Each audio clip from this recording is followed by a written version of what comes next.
રાજસ્થાનના જૂન જિલ્લામાં એક કમકમાટી ભરી ઘટના સામે આવી છે, જેમાં એક શખ્સે ક્રૂરતાની તમામ હદો વટાવીને 25થી વધુ રખડતા શ્વાનોને ગોળી મારીને મારી નાખ્યા હતા.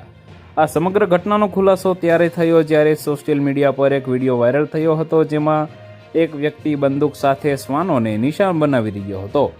આ વિડીયોએ પોલીસને તુરંત કાર્યવાહી કરવા માટે મજબૂર કરી છે. નવલગઢ વિસ્તારના કુમાવાસ ગામમાં આ અત્યંત ઘૃણાસ્પદ ઘટના બની છે.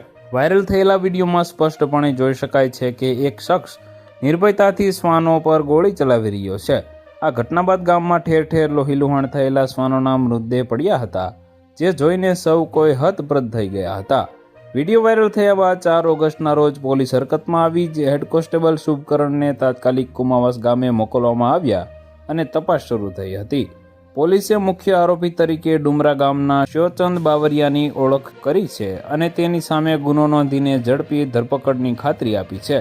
પોલીસે આ ક્રૂરતા પાછળનું કારણ જાણવા માટે ઊંડાણપૂર્વક તપાસ હાથ ધરી છે.